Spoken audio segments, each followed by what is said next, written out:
Welcome back to another episode of the Trade Ball Podcast. I'm your host, Ethan, and I'm joined by my two co-hosts, RJ and Jalil. What's going on, fellas? How y'all doing? Chilling, man. Chilling. Feeling good. I had practice this morning. Finished that. Now I'm vibing for the weekend. So y'all starting to get back ramped up for season? Bro, it's weird because right now we're doing spring ball, and people don't understand how ass spring ball really is. It's by far one of the most annoying. I wouldn't say worst. One of the most annoying things I've ever had to do. Gotta be up at 5:00 in the morning. Got practice then. Then we do that on Monday and Wednesday. Then Friday afternoon we have practice until 7 at night. And then we have practice Saturday morning. So you can't really do anything Friday night, and then you're tired all Saturday. So it's like, It's tough. Yeah. The thrills of being a college athlete, right? Yeah, something like that. Something like that. Yeah. So when y'all season start, RJ? I gotta be back, or camp starts in like early August, so probably like August 8th. And then the season will probably start like late August. Okay. Mm-hmm. Word. What about you, Jalil? What you been up to? Chilling, man. Watching, registering for classes. Student, not an athlete. Just watching March Madness for. Okay. Yeah. Okay. What are y'all's thoughts before we get into our NBA talk? What are y'all thoughts about the Elite Eight set now, right? Mm-hmm. UNC lost. Yes, they did. I actually did watch some of that game because we got family and friends that are big UNC fans, and that was actually a really good game. Yeah, it was. I don't know. It really shocked me that they lost. They had everything you'd want in a championship type of team, but I mean, it shocked me too as a fan. Oh my gosh, bro! And how do y'all feel about State? What's that one guy's name? Big dude, DJ Burns. I love him, dude. I love that guy. He's cool. It's like they have to shape their whole offense around him, but he's so good for the college game that it's just like it's perfect. Not an NBA talent, I would assume. I think he might get a shot somewhere. I don't know. I mean, you never know if he'll stick, but like if Jokic can do it, if he's able to, dominate the league, I think DJ Burns could be a role player somewhere. Fair enough. Well, he was third in that, in South Carolina, he was ranked third in the state behind Zion and Ja. Oh, really?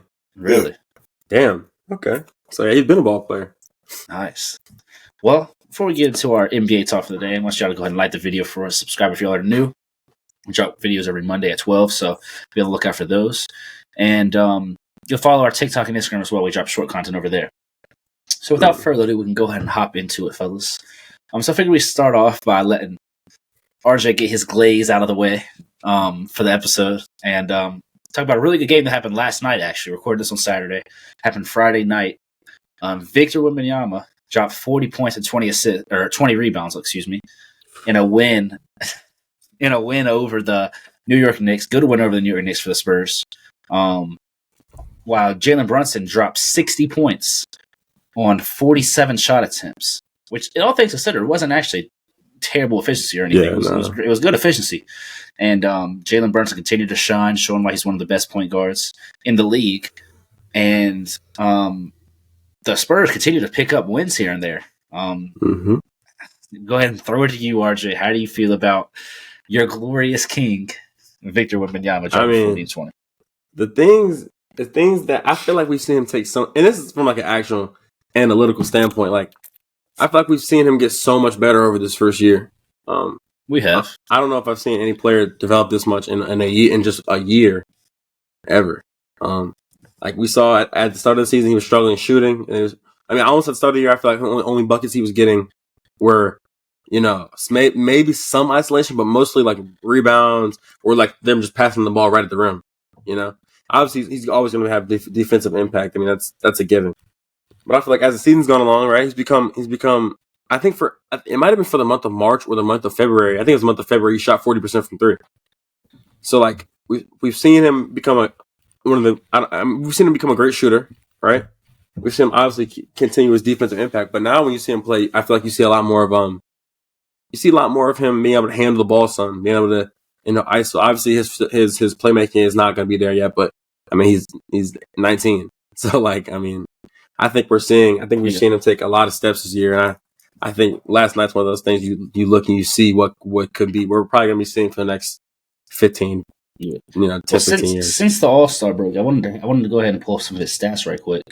On the season, he's averaging about 20-10 for the whole season. But since the All-Star break specifically, he's averaged 23-12 with 5 assists as well, shooting a bit better from the field since then, and blocks still around those, elite defensively as well. Mm-hmm. Those 3.4 blocks a game.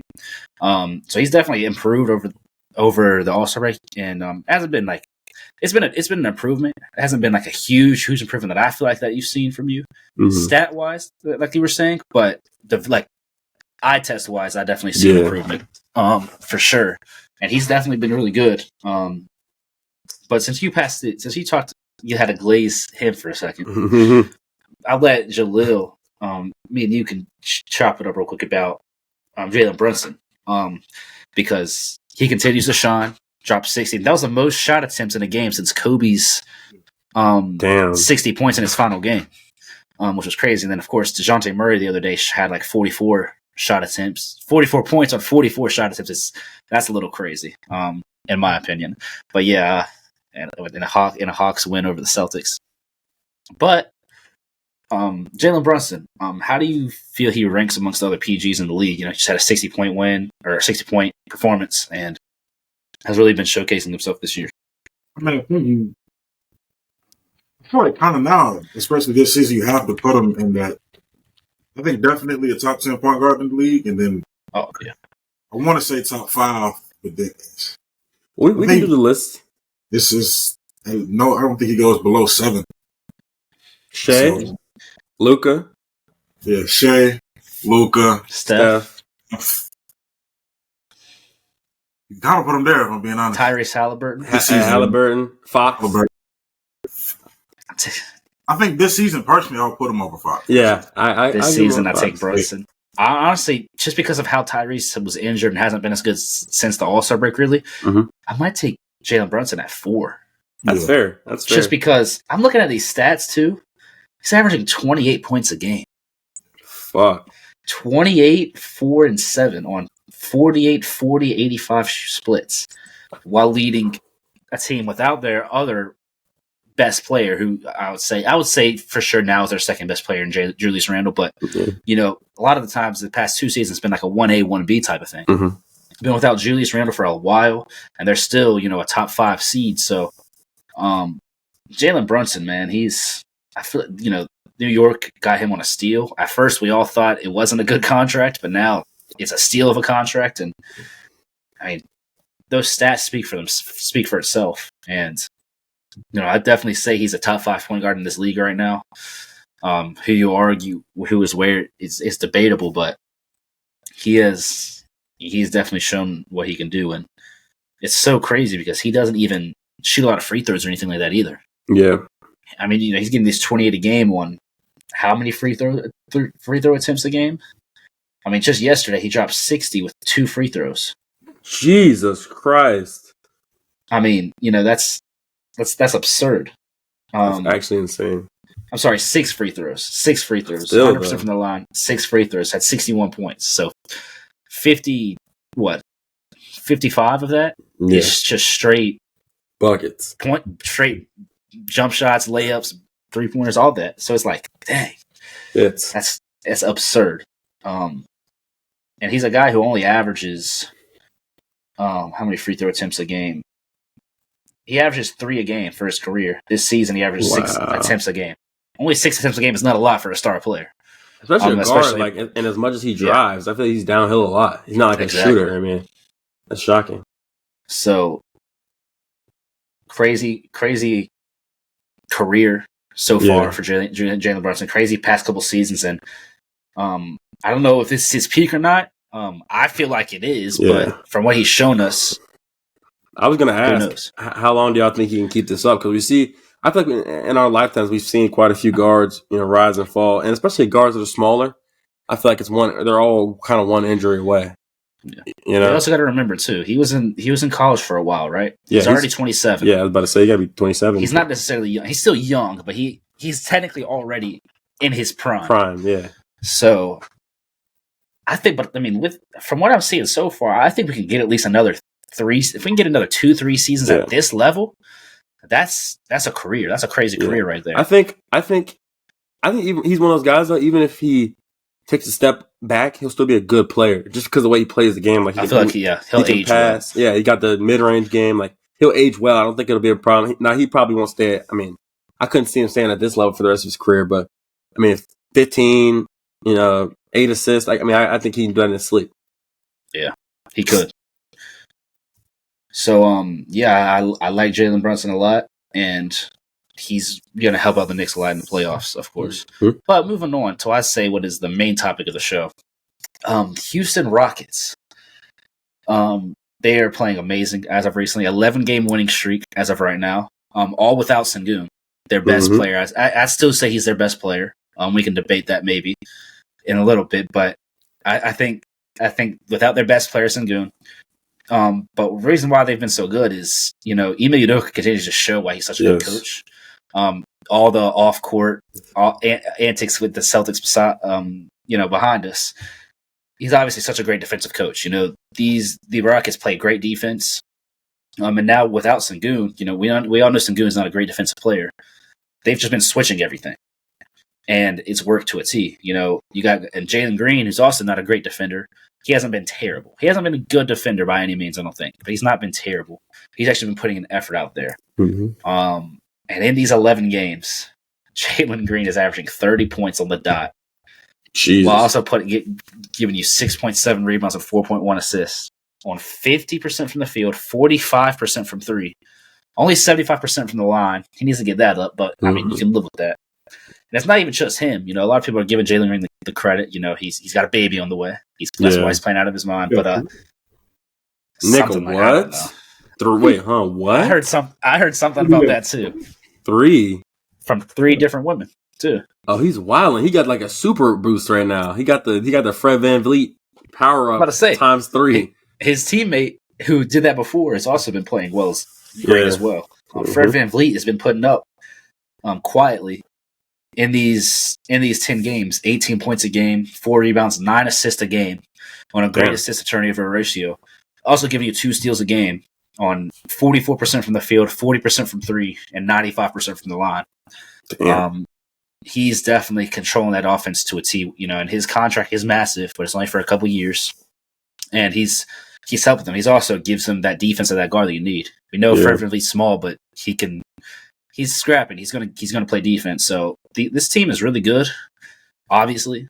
And I think they're gonna give the Warriors run for their money. And but before we talk about that, you said you gave me a look when I said they're without their best player. You think Jalen Green's their best player? I like to think of it as like I think those are their best 2. I think we can agree on that now.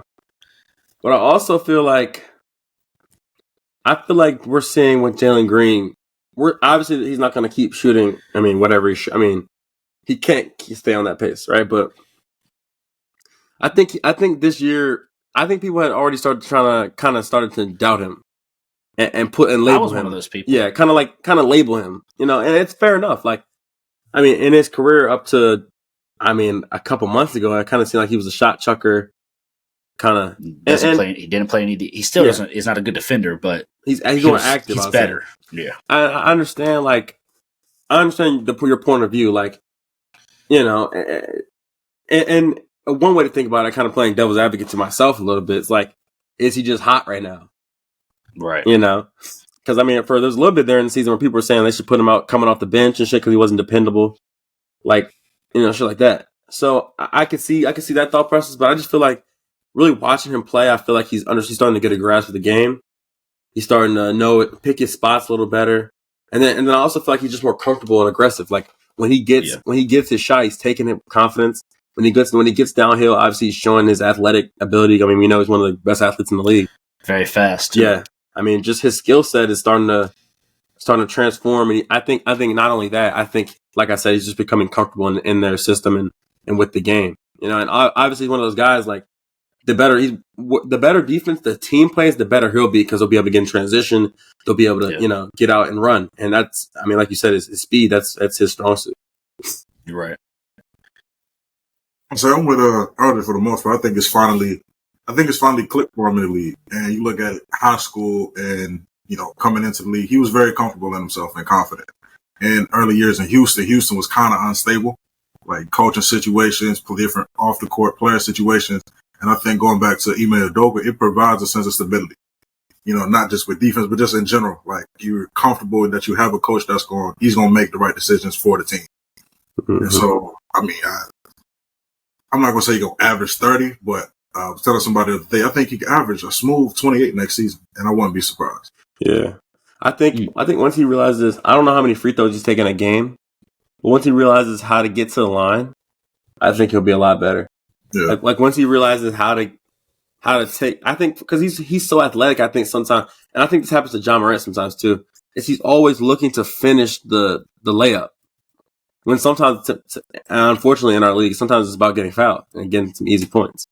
But I feel like he can easily be 25, 26, 27. That's fair. So, yeah, Jalen Green, he's, like I said, he's not that efficient from the line. He's on the season, he's shooting 79% from the line. He's only taken 4 attempts. Yeah, exactly. So for a player that gets downhill like him, he should be getting 8 attempts. I'd say he should be doubling that. Yeah. Let me ask you one more thing about them before we move on to their play-in situation they have with the Warriors. It was reported by Shams that they offered Jalen Green in a trade earlier this season for Mikal Bridges. So, seeing what we've seen this past 11 or this past couple months, and obviously them being without, I still think he's their best player in Alperen Sengun, just because the consistency for the whole season. Would y'all want to see them try to make a trade now trade Jalen Green to bring in, let's just say for Mikal Bridges, right? Y'all wouldn't want to see that. I think his ceiling is so much higher than Mikal Bridges. You think so? Because Mikal Bridges is another guy we're looking at in his prime right now. And we went to Villanova just like Brunson. They were teammates there. So they're like the same age. I think we're looking at both of them in their primes, right? And Jalen Green is 22. Yep. Just turned 22. Yeah, Jalen Green's 2 years older than us. So, like, at the end of the day, yeah, I know. It's like, when you look at it, like, he's going to grow so much more as a player. He'll probably put weight on his frame. I mean, 6'4", 6'5". Right now, he's about, 180.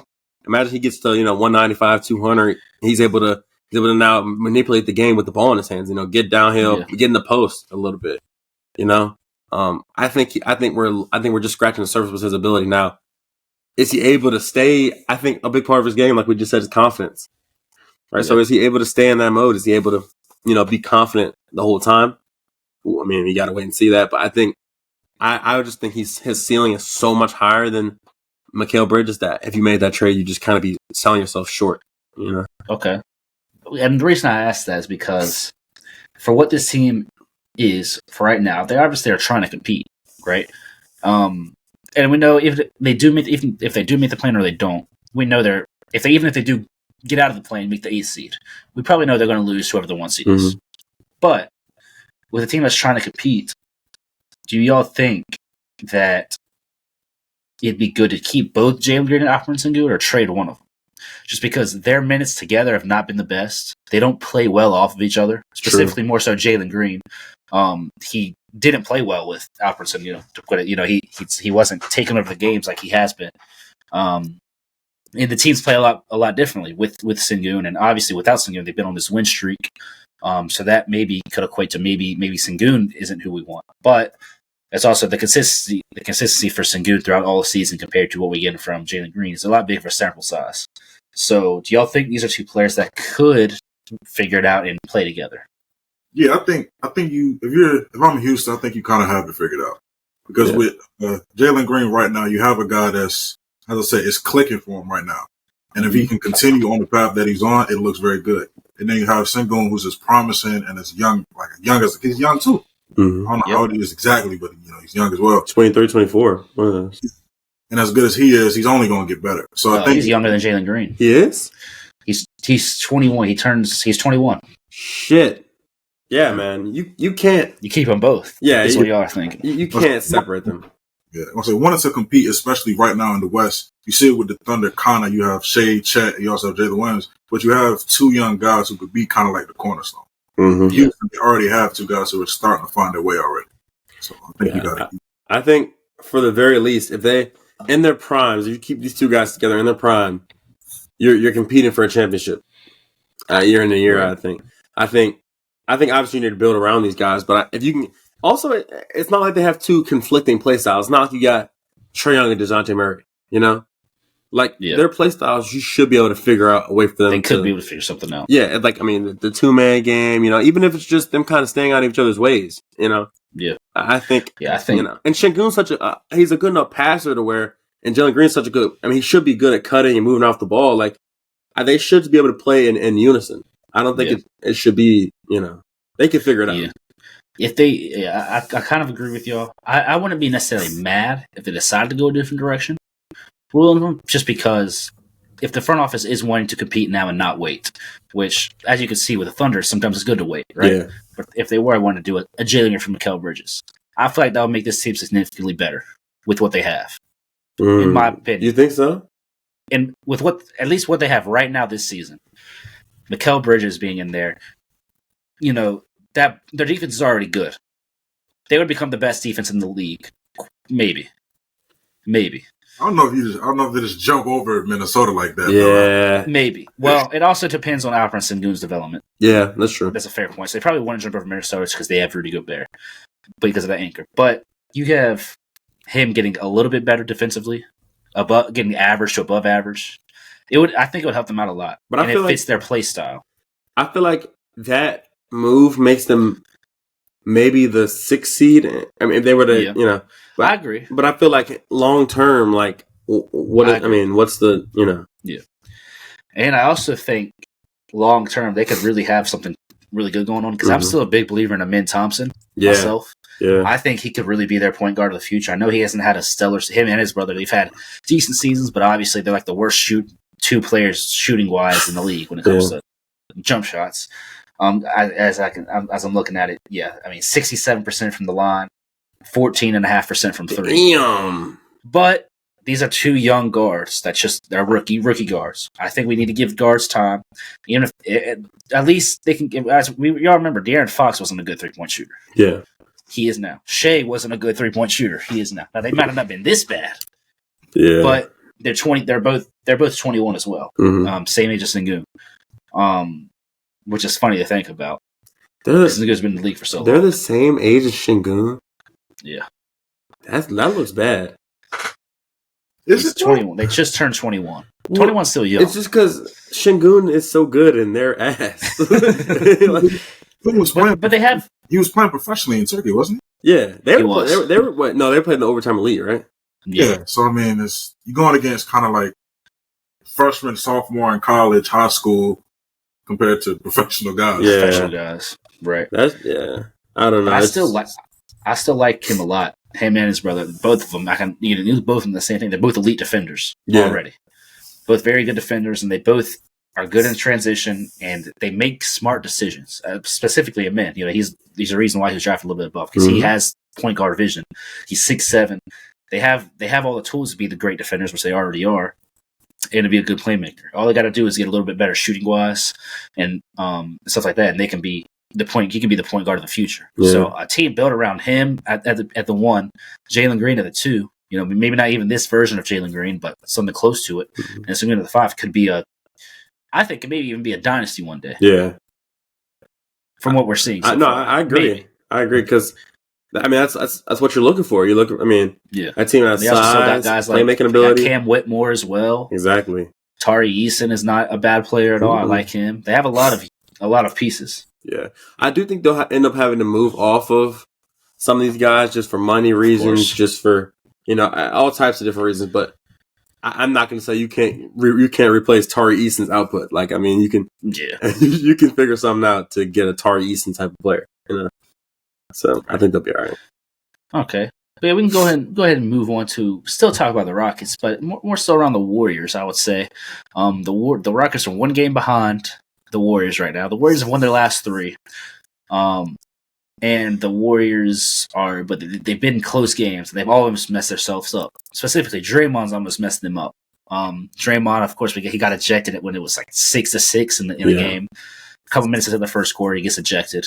It seems like he still has all his stuff going on, and he's still getting technicals, causing problems, and you can see like Steph Curry getting visibly frustrated because of that. Didn't Steph Curry cry?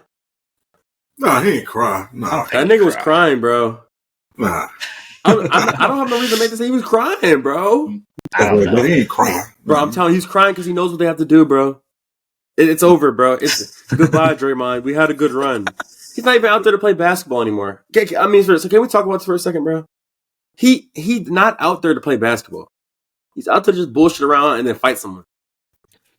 Every once in a while, he does some basketball shit. It's like, oh shit, that was hard, and then he like counteracts that by like fucking RKOing someone on the other team, bro. I don't understand the mental process. Like, truly, I don't like. Because you look at him in the interviews, right, when his daughter was at it's cool. He calm, cool guy. And then it's like 6 minutes into the game, he's ejected. 2 technicals. Like, I don't get how he can't get right, bro. He can't get right. It's just like we're at the point now where like when he was a younger player, it's like he's just fiery.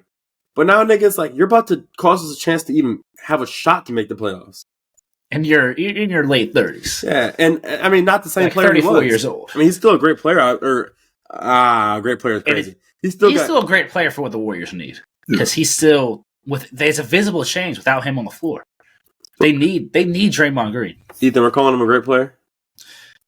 Yes, I'm calling him a great player. I'll say this: he has great impact. I don't know how great of a player he is. I don't think you just put him on any team. He's great. I don't know. I'm not saying you put him on any team. He's great. I'm saying for what the Warriors do and what the Warriors need, there's nobody that can replicate what he does for them. Sure.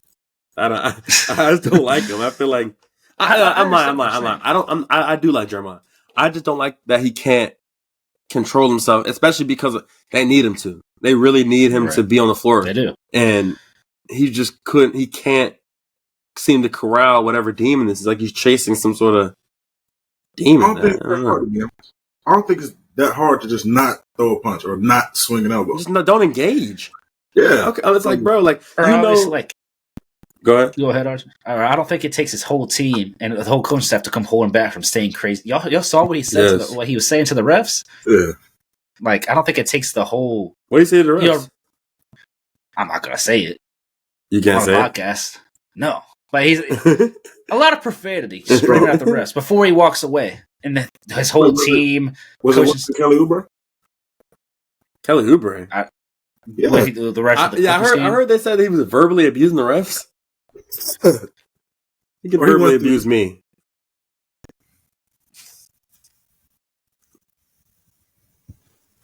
What? I think that 5 seconds of silence was needed. Anyway, I'm wild. Yeah, like I'm wild. But he was just saying a lot of profanity and stuff, a lot of words that don't need to be said to a ref, right? And that's my fault, bro. I gotta know better than say shit like that. I gotta. I'm trying to let it slide verbally, bro. They said he's verbally. It's Kelly Oubre, bro. Shout out to Kelly Oubre, bro. Shout out to Kelly Oubre. Yeah, man. I just like. Hey, man. Shout out to Kelly Oubre, bro. You really doing your thing out there in Philly, bro. Yeah, but essentially the same stuff that Kelly Oubre. Fly me out. Stop. I'm done. You're done. Anyway, I'll get us back on track. So essentially the same stuff, and he affects them. And of course the Rockets being as good as they are right now, and the Warriors being still decent. They're still beating teams that they need to, but who do y'all think will ultimately make that 10th spot? Because you've got, and I'll say this before y'all answer. One thing the Warriors do have going for them is they have They have an easy schedule. They have the 24th hardest schedule, so that means they have one of the easiest schedules. While the Rockets have the 6th hardest schedule. How many games are left? Like I can 15, something like that? No, it's like 12, right? 12, 11? It's like 8. Damn. Okay. It's like 8 games left. The Rockets have... I'll just give you all their upcoming games. Okay. For the rest of the season, the Rockets have to play the Timberwolves, the Clippers, the Mavericks twice, the Magic, the Heat. They play the Warriors eventually, which that'll be a good game with big implications. And then some of the easy games they have the Blazers and the Jazz. So they have 9 more games. That Jazz game actually might have been the one last night, so it might be 8 more games. I know they just beat the Jazz last night. I don't know if this site is updated, but then the Warriors, on the other hand, have the Pelicans, which is a tough game. The Mavs twice, both tough games with how the Mavericks have been playing. We'll get to them later. They have the Lakers, the Rockets, of course, we talked about. And then they have the Spurs, which for this part of the season is no easy game for them. The Blazers and the Jazz twice. I think Houston make it, if I'm being honest. Yeah, I think Houston has a tougher schedule, but they're just trending so hard right now. Like they're just they're going in the right direction. And not to say the Warriors aren't. They, like you said, they won 3 in a row, but I just think that and it's not like they have to. It's not like they have to make up really a lead. I mean, they just got to make up one game. So I think they could do it. If they finish with the same record and Houston win the matchup next month, does Houston get the 10th spot? I think so. Yeah, I think Houston get it. Yeah, I think Houston would win a head-to-head game too. I think they would. But I mean, it's hard to. I mean, I always got to give the benefit of the doubt to the Warriors, just because. I mean, they have that championship pedigree. Like in a 1-game scenario, can I say that the Houston Rockets beat them? I don't know, man. I don't know. I don't know if I just don't know if I'm counting championship pedigree anymore either, because this is not the same team. That's true. You have Steph Curry. That's what I'll give you. Yeah, they have Steph Curry, but I'm not counting on Klay Thompson. I'm not counting on Andrew Wiggins. I'm not counting on Draymond Green. Obviously, it's this late in the season. They need Draymond Green for every game that they can get. Yeah. This late in the season, when you're at the 10th seed, you shouldn't be okay with having the 10th seed, right? Yeah. Especially if you're a team that has the championship pedigree, right? And it's just they don't have a lot going for them. They have AirPods. He's cool. They got a couple guys, but it's really just the Steph Curry show. Yeah. It feels like when Curry's not going, they don't even really have a shot. He hasn't. And compared to Steph Curry, he hasn't even been his best self the past month or so. Yeah. And it's this part of the season where he should be able to start cooking less minutes. No, I'm saying this part of the season for him should be where he's ramping down a less little bit. minutes, ripping down, getting ready for the playoffs. But they need him now more than ever. Yeah. So let me ask you guys this: if they're not able to make the playoffs this year, what does their offseason need to look like? That's exactly. I was going to ask you. I have that in my notes. I was going to say, what changes will they make? Okay. If they don't make it, but I think regardless, if they don't make the play-in at all, there's definitely going to be changes. Mm-hmm. But even if they make the play-in, I don't think they'll get out of it. But we say they do, and they get the 8th seed. They're getting swept. I don't care who team it is. Maybe actually they have Steph Curry. I'll give them 5 games. I'll give them a game because they have Steph Curry. I think we'll definitely see changes. I think Klay Thompson's gone. I think Draymond is probably on the move. Well, actually, he might not be on the move because that's going to be an impossible contract move. But I think Klay Thompson's probably gone. What's Klay Thompson's contract looking like? Is he not a free agent? I'm about to say, isn't he a free agent this season? This offseason? And so I think Klay's gone. Steph, it will be a Warrior for life. I'm not worried about that. I think Klay will be a Warrior for life. I don't think so. I mean, I wouldn't be surprised if he retires, if I'm honest. If they don't resign him. That honestly could be a thing that happens. What? Klay retiring? If the Warriors don't resign him, I don't think he'll retire. I think his pride's too big, and I think he still has something left in the tank. He might become a professional. Do you want to see him go play for another team? I know it's not about what we want to see, but I could see him. Couldn't you see him retiring? Yeah. No, because I think there's plenty of teams that are willing to offer him money. But is there a contender he starts for, or is there a team where he'll get 28 to 30 minutes a game? That's going to allow him to take the shots that he wants to take. Yeah. I think so. Who? I mean, because catch and shoot player is kind of falling away in today's NBA, though. Like, just purely catch and shoot. Because he's not the same defensive player he is. He's not really moving the same ball. He's not at. Yeah. I feel like each team had. There's only a couple guys in the league that you look at, and they're shooting a lot higher percentage than Clay. You can look at like Merrill for the Cavs. Strus kind of, but Strus can play a little defense. He's not. I mean, immobile in defense. Strus is 3-and-D. Yeah. As far as guys that just only shoot, Merrill, Sam Hauser, Duncan Robinson. I mean, you're not Kevin seeing Huerter. Kevin Huerter, but he can put the ball on the floor a little bit. Yeah. You really don't see guys like that anymore. Clay used to be like a 3-and-D guy and could really. He was more on the offensive end, but like as we've seen after the injuries, like he can't really play defense anymore, and then he's not very like good at shot creation anymore. So he's really becoming one of those guys. I still feel like he's an elite catch and shoot player. His percentages tank from him taking bad shots, taking dumb shots, and doing too much. But off the catch and shoot, I mean, and he's still also shooting, 39% from three. It's not what we're used to seeing from Clay. But obviously, on the catch and shoot, I don't have the stats in front of me, but I promise you he's probably up lower to mid 40s at least when it comes to catch and shoot threes. And I feel like any team would be willing to pay for that. Like a team like Philly, for instance. And I know they have Buddy Hield right now, and I'd rather have Buddy Hield than Klay Thompson. Yeah. But Buddy Hield's also a free agent, so who knows how that'll go. And I feel like Buddy Hield is going to get more free agency buzz than Klay Thompson. Yeah. But, you got teams like, not all these teams have that go-to catch and shoot and go-to three-point shooter. Mm-hmm. I feel like a team like maybe, the Sixers or a team like the Bucks, for instance, would be willing to pay a little bit of money for these players. Yeah, I agree. But, I mean, I feel like the Warriors would the Warriors, I don't think are going to give him the money that he wants. And the Warriors don't have money to give. Mm-hmm. That's the problem. Draymond Green's on a max contract. Steph Curry's on, obviously, a huge contract, as he should be. Andrew Wiggins. Could you see them moving Steph Curry? No. Not unless Steph Curry has to be moved. Yeah. I think the real question is, could you see Steph Curry requesting a trade? I think Steph retires, too. Other than, I think with Steph and Clay, I can't see them wanting to play anywhere else other than Golden State. It just feels like I don't know. They're It's like it feels like Steph Curry is not necessarily still in his prime, obviously, but like Steph Curry is still in a position where he could be like, in my opinion, like the number one option on a championship team.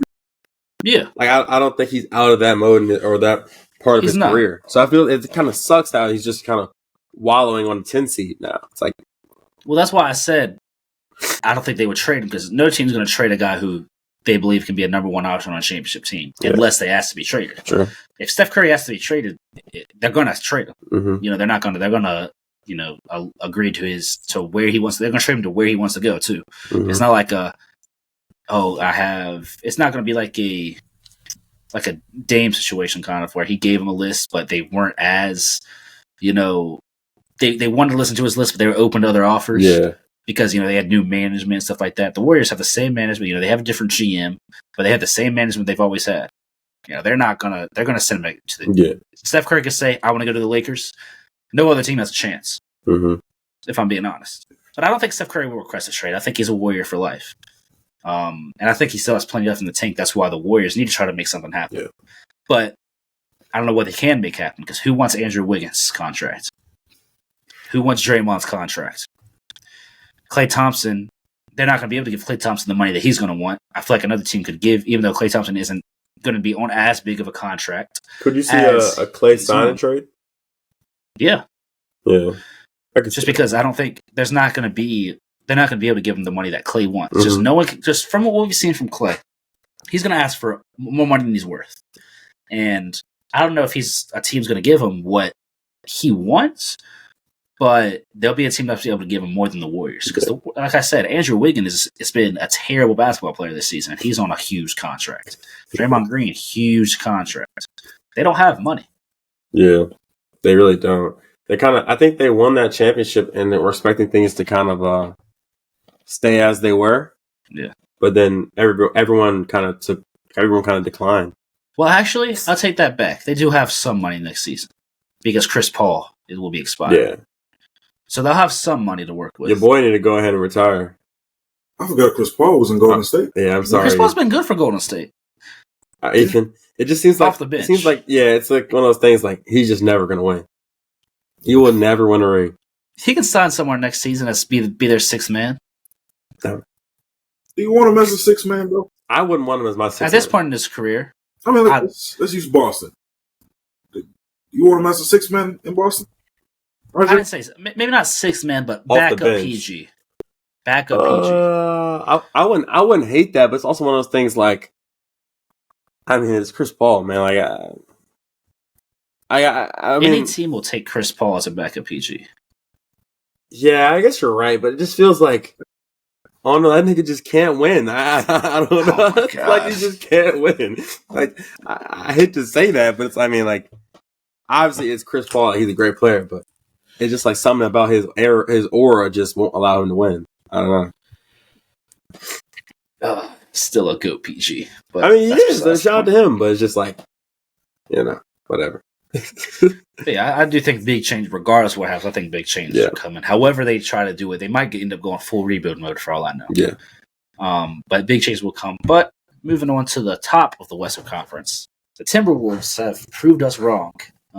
Just a couple weeks ago, we were talking about how we didn't think they were going to. We thought it was a 2-man race for the 1 seed with the Thunder and the Nuggets, and now here we are. The Timberwolves have retaken the 1 seed. The Wolves are 7-3 in their last 10. They just dominated the Nuggets last night. And Anthony Edwards has been unreal. He's been averaging 25, 7, and 6 in this since they've been without Cat, and he's just been taking over. And they're just proving that they're a real threat. And their defense is legit still. Without Karl-Anthony Towns, their defense is even better. But even with Karl-Anthony Towns, we know their defense is still the best in the league. And the offense doesn't really seem to take a back seat. Their offense has not been the best throughout the whole season. But obviously it's enough. Obviously enough. Rudy Gobert's proven why he is a good NBA player and one of the best, most impactful defensive players in the league.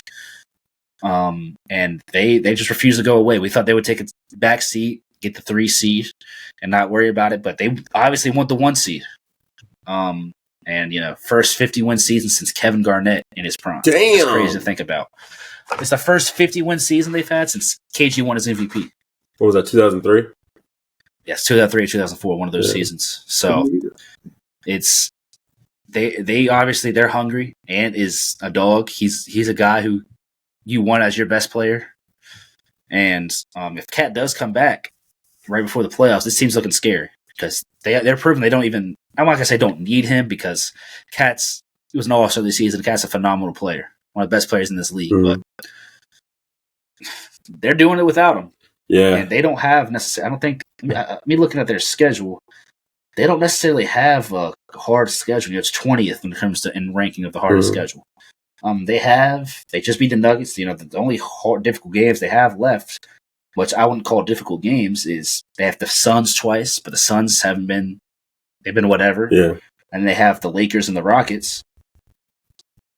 But besides that, they got the Wizards once, the Raptors, the Hawks, and the Bulls. They can be easy to take care of all those teams easily. So this is a team that we could see end up getting that 1 seed because, Denver does have an easy schedule left, but we could see Minnesota. They want that 1 seed, and we could see them claiming it.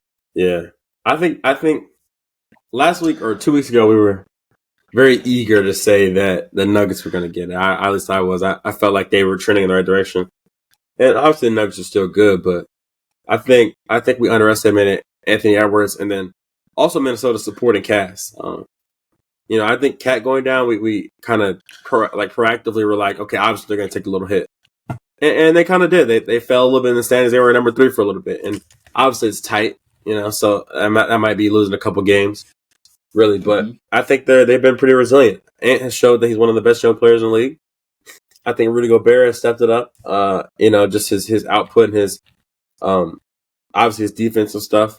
And then you guys like Mike Conley's good, and when he's in the lineup, everyone on the team I think has been off a little bigger of a chunk. Now that Cat's out, but I like what everyone's been doing in his absence. I like the way that this team's come together. And I think I don't want to be eager, but I think that this team could come out the West. I really feel confident now saying that they can do this without one of their best players. Yeah. I mean, I think kind of with RJ, I don't think they come out the West though. I'm just being biased. Okay. I'm gonna still say Thunder and Nuggets in the conference finals. That's with me. But I mean, yeah, I think they'll probably finish as the 1 seed. I don't know how far apart they are. Are they just It's a half game. And the Nuggets and Thunder are tied. They're both 51 and 22. That's one. Well, man. Well, no, I mean they could get it, but I mean, the Wolves have the tiebreaker. Oh yeah. So yeah. But either way, it's like, you know, I don't think it necessarily really matters. Well, I guess it does matter for your first round matchup because you don't want to fall to the 3 seed and have to play Dallas. That would be fucking horrible. We'll talk about them later, but yeah, I'd much rather play a Lakers or Rockets or Warriors than a Mavericks. Yeah. And I mean, I might the same as Joe. I think I was kind of taking the Wolves lightly at first throughout the season. Like I thought they were going to be a great regular season team, but I was thinking like, they're probably just going to be a second, maybe not first round exit if they get the 1 seed, but I thought they'd be at most a second round exit. I didn't really think much out of them, but they're showing that they can be especially if they can get this 1 seed. I could see them easily get into the conference finals because at the end of the day, if they take the 1 seed, that means, Dallas and not Dallas, OKC and Denver would have to go through each other. Yeah. To get to the conference finals, assuming they both win their first round matchups. And that would have the Timberwolves on the other side playing whoever the 4 seed may be, which is right now the Clippers, but could end up being the Pelicans. Who knows? So they could, and I could see them beating the Clippers. I could see them beating whoever they need to play in the first round. I could see them beating the Pelicans. I think they're definitely a better team than those teams. So I definitely could see them coming out of the West now. Y'all are Anthony Edwards is finish. No, I'm saying I could definitely see them get into the finals. Just because of Anthony Edwards, really, and then Karl-Anthony Towns. Hopefully, I would assume come back by the time by then. I hope. If not, even though they've been good without him, I don't think they could get all the way there without Cat. But I still just worry about Rudy Gobert in the playoffs. We've seen what happened when teams stretch the defense out and bring him out of the paint. Yeah. But I don't know, man. If they can keep that 1 seed without Cat, then I think that shows a little bit something about them and shows that they have the pedigree to do what they need to do. I agree. And they do have playoff experience. They have Mike Conley. They have Rudy Gobert. Plenty of playoff experience. And then they made the playoffs last year. Past couple of years, actually, haven't they? Yeah. They've been there the past couple of years, even though they were first round exits. So I like this team a lot, and I'm starting to like them for the playoffs more. One thing about like their matchup with y'all is just like I feel like y'all have the potential to beat anyone in a series. Just because when y'all play your best basketball and everyone on the floor is alert and y'all playing together. I mean, again, not that all of them are still playing on this level, but y'all 4 Hall of Famers. And that speaks volumes. Like when they're all going together and everyone's obviously Russ broke his hand, but when everyone's healthy, he's back. Yeah. But I'm saying like I mean like obviously there are going to be injuries. But like when everyone is healthy and everyone's able to play, it's like in sync. I think y'all are not the best team in the league, but I mean, we were one of the best teams in the league for a while. It's just a rant a little bit real quick on them. I haven't been enjoying the Clippers basketball as of late. We got 2 wins in a row now from Kawhi just carrying us the past couple games.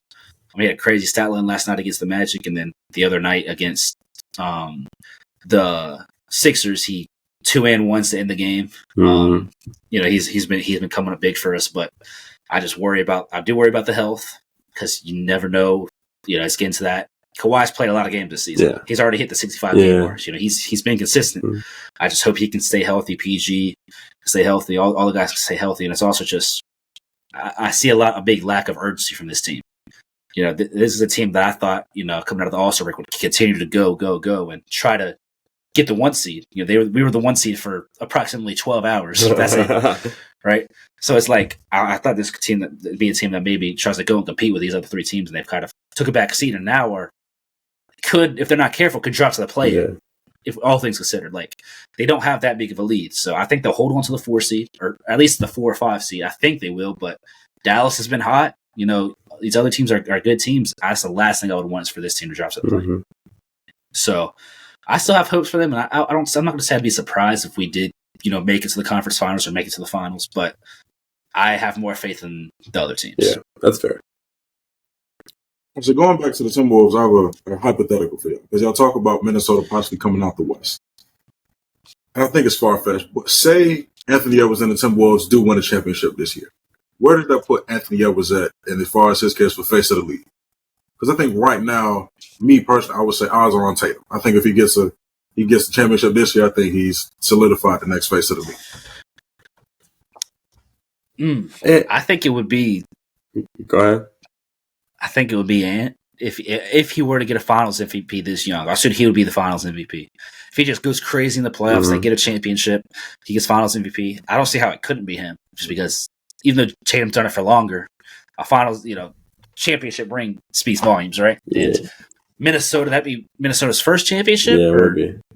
Yeah. So I mean, that'd be as much as you don't like to hear. That's a crazy hypothetical we're talking about. Yeah. As much as RJ doesn't want to hear that. I gotta agree, and also. There's also the factor that it could be over the Celtics, which would be, I mean, now it'd be a fun series. Yeah, it would be. I would love to see that series. Now there is also the aspect of facing the league being a good person, and a good person. No. Ant is a funny person. He's hilarious. I don't think he's actually a bad person, but. I mean, him sending, I don't know if y'all have seen the text, the send the video, the whole, he has a lot of different things he's done. I think Face of the League is a lot bigger than that, but as far as Face of the League is like, the best player on the best team, I guess, right now is Jason Tatum. We don't talk about that. But the best player on the best team, I guess at that point would be Anthony Edwards, who's also young and up and coming, so should be getting better still. So if they were able to make it to the finals and win, I guess it would have to be Ant, but I don't think they'll do that. I think another thing with face of the league is they kind of have to be consistent. I mean, because you kind of went from Jordan, who best player of all time. I'm not gonna say the GOAT, but just best. And then you go to LeBron, and he's been okay. We don't have time for this. We don't have time for this. Yeah, we'll have this some time. LeBron, who's been consistent his entire career and still is, and so I think. Whoever is the next face of the league, I think it's going to be a big question of how consistent they can be. Which is why I think your favorite is Tatum a bit more, being in Boston, being in the teams and the rosters and situations that he's had his whole career. That's fair. Yeah, and the off court, you don't have, at least as far as I know, no off court issues or anything like that with Jason. Great dad, so great guy, light skin, always got a line. What does that matter? Chill. He always got a line. He always got a line up. Subway commercials. I mean. Come on, man. He's the consummate face of your league, bro. I get what you're saying. Like he just don't. There's nothing. You don't look at Jason Tatum and be like, but remember he did that. Like it's just always just ball. That's all he ever did, really. Yeah. No, you're right. Shout out to Jason. I'm being honest. You said what? Never liked him. I just don't like it because it's Boston. I just don't like Boston teams. Patriots, Celtics. I don't like the Patriots either, but it's not about that. But it's about my Pookie Bear. Jason Tatum. Okay, here we go. I'm sorry, bro. Stop. You gotta stop. It's not even about that, bro. It's not like that. There's been too many moments. This it's not like that, man. The other one was crazy. The other one was up there. That one was crazy too. It's crazy. You start with My Glorious King, then you start talking about he can verbally abuse me. Then it's my Pookie Bear. I mean, my God. My fault, bro. I'm just passionate. I'm just no Diddy, bro. No Diddy. We can go ahead and move. Yeah, we might need to. To the question of the day. And the question is Dallas a true threat out west? Now, I want to give y'all a couple stats and some stuff right quick before y'all answer. Dallas, they just took the 6th seed. They just beat the Kings twice, who are a team they were jockeying for position for. And speaking on the Kings, they have had a lot of injuries. Kevin Huerter out for the season now. Malik Monk might be out for the season as well. He's probably going to win 6th Man of the Year. So big hits for them. But on Dallas, they're on a 16 winning streak right now, 9-1 in their last 10. We all thought they'd get better with their acquisitions at the trade deadline, and clearly they have. Daniel Gafford has been a beast for them. Yeah. As a Maverick, he's averaged 12 points, 8 rebounds, 2 blocks a game, while shooting 77% from the field, which is absurd. Luka, during this span, he's still averaging a triple-double, of course. And apparently he's robbing to Kyrie Irving, who Kyrie as well been averaging. He's been one of the clutch players in the league. He's had buzzer beaters. His clutch time minutes are always crazy, and he's averaging in this 10 games 25, 6, and 5 on an elite efficiency like he always does. So this team is legit, and their defense is the big reason why I think they've been so good. And I think that they are a threat out west because they have been actually defending. Their center rotation, I think, is the big part of the reason why they can defend now, is because it's a big difference between having Derek Lively and Daniel Gafford as your center rotation is a big difference between Maxi Kleber and, all these other guys that they've had throughout the years, right? So it's a huge difference. And we know the offense is going to be elite with Luka and Kyrie, but the defense has been good too. They have these guys like Derek Jones. He's been really good for them. He can hit the threes. He can cut, go dunk the ball, get out in transition, rebound, and he's a good defender. Yeah. P.J. Washington has been good for them. Very good. You got Derek Lively and you got Daniel Gafford who are holding down the paint for them. You don't have to just rely on a rookie anymore to hold down the paint for you because you have Daniel Gafford, a veteran at this point. He's not old by any means, but he's a veteran, and he knows what he's good at, playing defense, setting screens, and dunking the ball. And he knows he doesn't try to do anything else. You don't need him to do anything else. He knows what he's good at, and he's going to get paid for it. So this team is legit, and they have Luka, and Kyrie, who are two of some of the best playoff performers in the league. Yeah. So I think in my opinion, I think they're a true threat out west. But what do y'all think? You might not. Well, this 3.6. Yeah, I think 3. I don't know, but I think I said this before on the podcast. Dallas is. To me, I think Dallas is going to win their first round matchup. Who it is, I think Dallas wins their first round matchup. So if it's OKC, you think they're winning? Yeah. Because Hold on. I asked y'all this question 3 weeks ago. Everyone was like, no. OKC still wins. I think OKC is one, but it's a good chance that. I think OKC wins. But this is the best. I wouldn't be surprised. This is the best Dallas I've looked since the Kyrie. Yeah.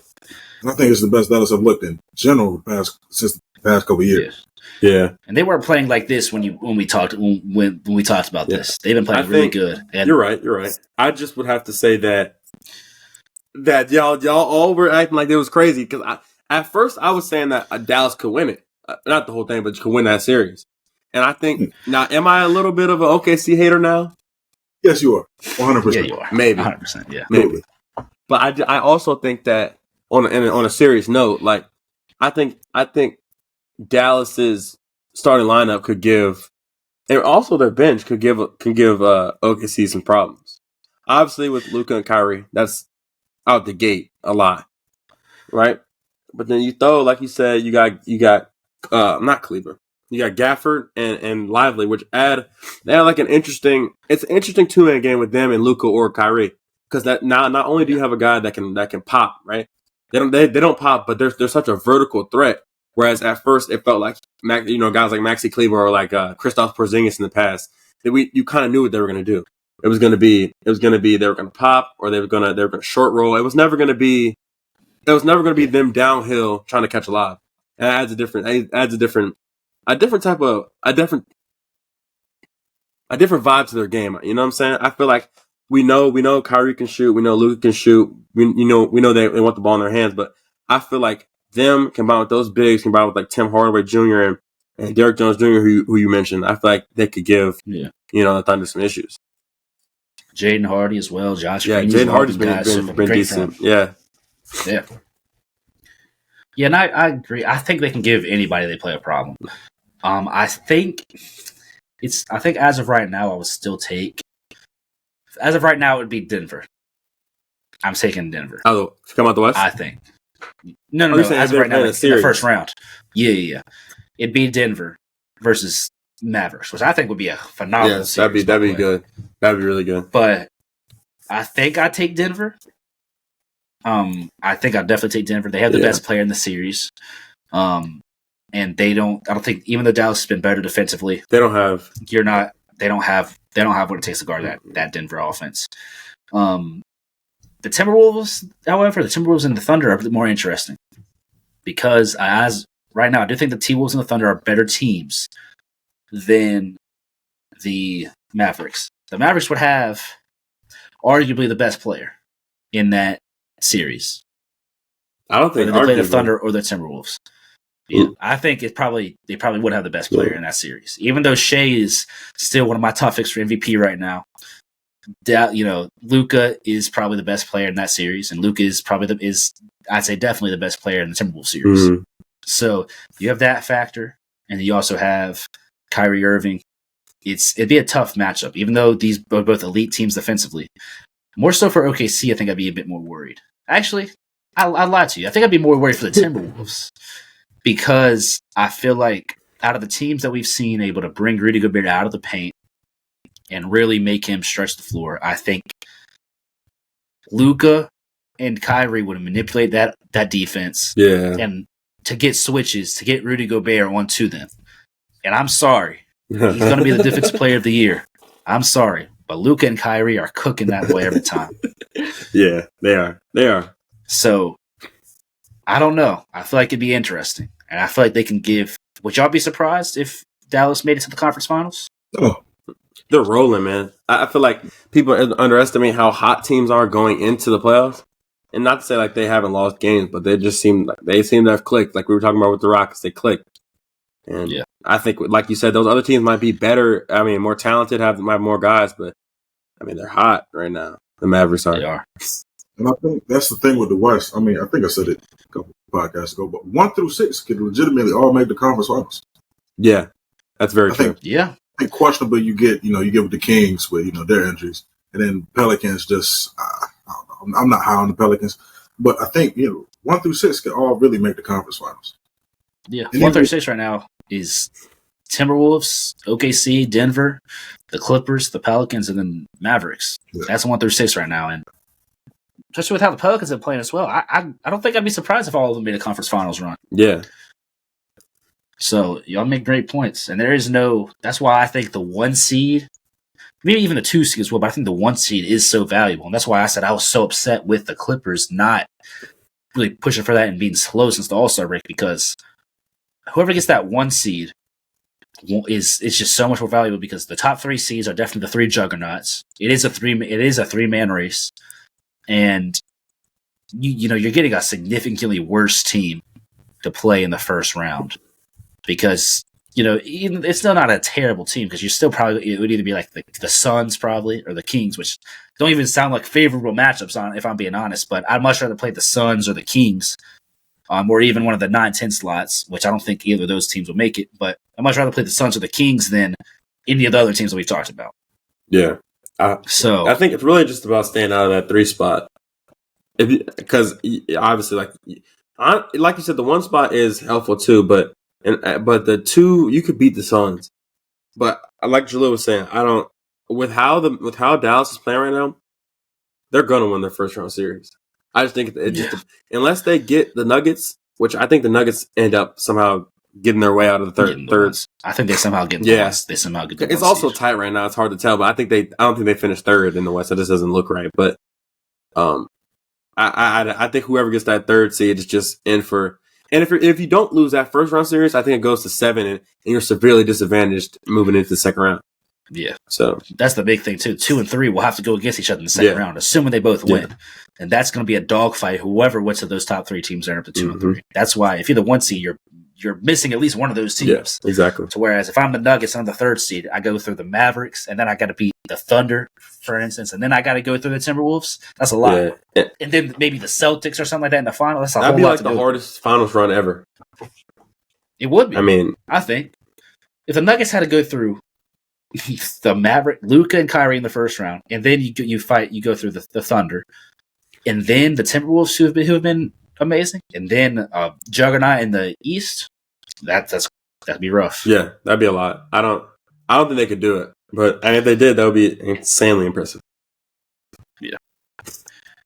But y'all got anything else? I'm sure Jaleel has a sick shout out today. The women's tournament's going on, so let's hear it. Shout out LSU women's basketball, currently up 5 on UCLA. Hey, shout out Haley Van Lith. She 1 for 6 right now. I don't give a damn. I want to talk about basketball, nigga. I don't give a fuck. I do not care. You might need a timeout or something. Man, I'm a little tired. I've been up since, what time is it? I've been up since like 6. Hey, but again, I don't give a. You talk about Jaleel shout outs. I don't give a damn about no basketball. Hey, man. All right, I appreciate y'all for watching. Make sure y'all like the video, subscribe if y'all are new. Y'all got anything else for the audience before we get out of here? Hey, make sure y'all hit subscribe, hit the noti bell. Get us right. That's right. Follow the TikTok and Instagram as well. We appreciate y'all for watching. See y'all next week.